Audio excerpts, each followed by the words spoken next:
बौना बोला, गंदी गाली दी, क्या अब ऋषभ पंत और जसप्रीत बुमराह होंगे बैन? आईसीसी का नियम जानिए, क्या है पूरा विवाद।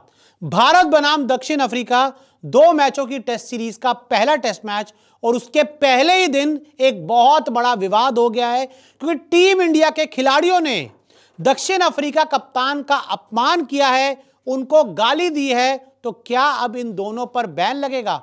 क्या है पूरा विवाद, आपको बताते हैं।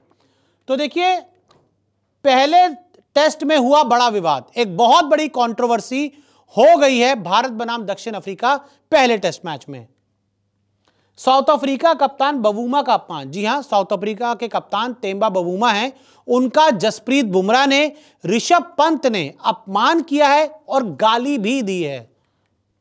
बवूमा को दी गाली, कद का मजाक उड़ाया। अब देखिए, हम सब जानते हैं कि जो तेम्बा बवूमा की जो हाइट है वो बहुत ज्यादा नहीं है, और अब टीम इंडिया के खिलाड़ियों ने बीच मैच में उसी चीज का मजाक उड़ाया है। बौना कहकर उनको बुलाया है और जो स्टंप माइक में कैद हो गया। बवूमा के पैड पर लगी गेंद, अब जसप्रीत बुमराह की एक गेंद तेम्बा बवूमा के पैड में जाके लगती है और फिर आपस में बात होती है कि रिव्यू लेना है कि नहीं लेना। तो उसमें पीछे से ऋषभ पंत बोलते हैं, अरे बवूमा है, ये बौना है।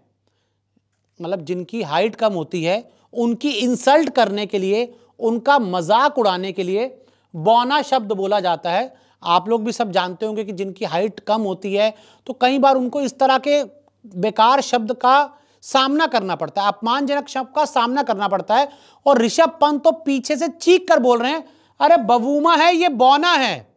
अब उनको तो, बवूमा को तो समय समझ नहीं आया, वो हिंदी नहीं जानते, लेकिन टीम इंडिया जैसी टीम के खिलाड़ियों को क्या बौना शब्द का इस्तेमाल करना चाहिए एक कम हाइट वाले प्लेयर के लिए?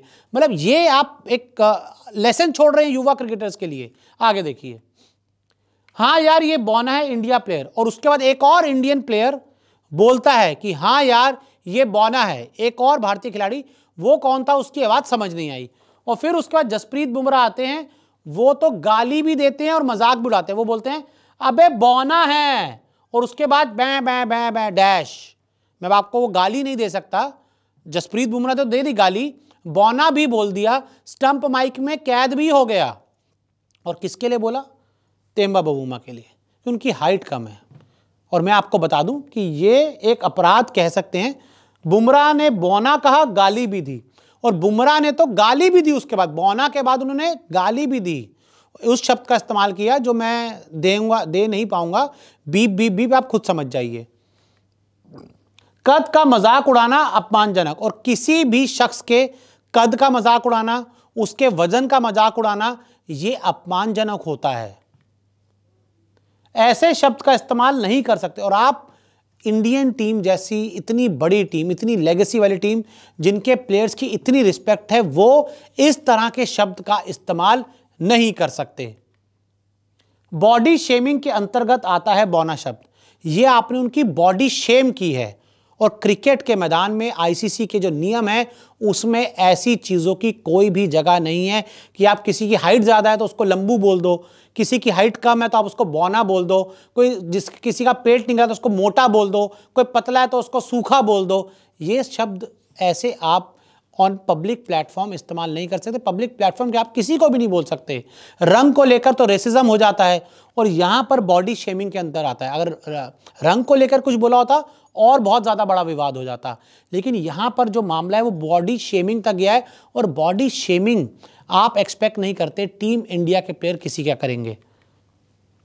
क्या बुमराह पंत पर लगेगा बैन? और अब सवाल यह है कि क्या आईसीसी के जो नियम हैं उनके अंतर्गत जसप्रीत बुमराह और ऋषभ पंत पर बैन लगेगा? क्या है आईसीसी का नियम? रेसिज्म पर लगता है बैन, आईसीसी का नियम। अगर रेसिज्म होता, रंग को लेकर कोई नस्ल भेदी टिप्पणी की जाती, तब जरूर बैन लग सकता था। बौना बोलने के लिए जुर्माना लग सकता है। और अब मैच रेफरी के सामने इस मुद्दे को लेकर पेशी हो सकती है। बुमराह पंत को बुलाया जा सकता है और उस तीसरे प्लेयर को बुलाया जा सकता है जिसने इस शब्द का इस्तेमाल किया है, और मैच रेफरी के सामने पेशी हो सकती है। और उसके बाद रेफरी शायद इन दोनों पर जुर्माना भी लगा सकते हैं। बैन नहीं कर सकते, लेकिन बौना बोलने के लिए, गाली देने के लिए कार्रवाई जरूर हो सकती है। देखिए, ये तो मैंने आपको पूरी खबर बताई, लेकिन इस पूरे मामले पर आपका क्या मानना है हमें कमेंट करके ज़रूर बताएं।